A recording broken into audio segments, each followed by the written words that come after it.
બોલી શક સત્ય તમે અપેક્ષા રાખી એ બાજુ કઈ નહીં બોલું તો મને માફ કરજો.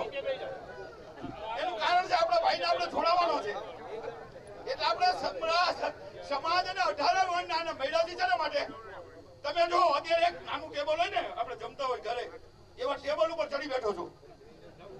નથી અહીંયા ડાઈસ, નથી કોઈ મહેમાન, નથી કોઈ પત્રિકા, નથી કોઈ નિમંત્રણ, નથી કોઈ આમંત્રણ અને છતાંય તમે બધા ક્યાં આવ્યા? એ સરકારને તમારું માનવું એટલા માટે પડે કે નહીં નિમંત્રણ, નહીં આમંત્રણ, નહીં સ્ટેજ, નહીં ડાઈસ, નહીં મહેમાન, નહીં આગેવાન અને સ્વયંભૂત આગેવાન તમારા મારા જેવા તમારી વચ્ચે ઉભા છે. તો સરકારને હું તમારા વતી નિવેદન અને વિનંતી કરું છું કે સરકાર અમારા ભાઈ અનુષે 21 વર્ષ સજા ભોગવી છે. એ બાદ બાકી કરો પેરોલ ની તો 18 વર્ષ સજા ભોગવી છે. તો અતુલભાઈ બધી વાત કરી એટલે રિપીટ કરવા નથી માંગતો. અમારા ભાઈ 2014 માં છૂટવો જોઈએ, 17 માં છૂટવો જોઈએ, 18 માં છૂટ્યો તો તમને વાંધો શું છે? એક બી વર્ષ કર્યા છે અને વાંધો જેને હોય એ આવો ને નથી છૂટવા દેવા.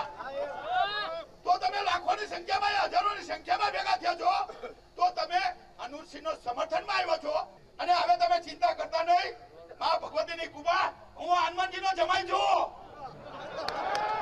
અમારા મામા છે, મામા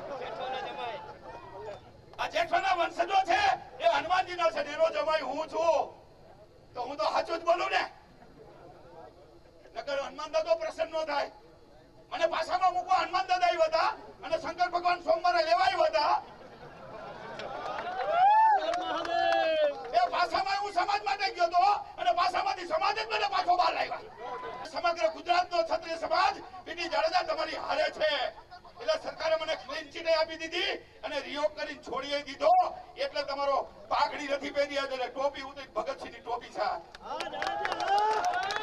તમને વંદન કરું છું, પ્રણામ કરું છું અને સમગ્ર ગુજરાતમાંથી આવ્યા છો તો આજ આભાર પણ તમારો માની રહ્યો છું.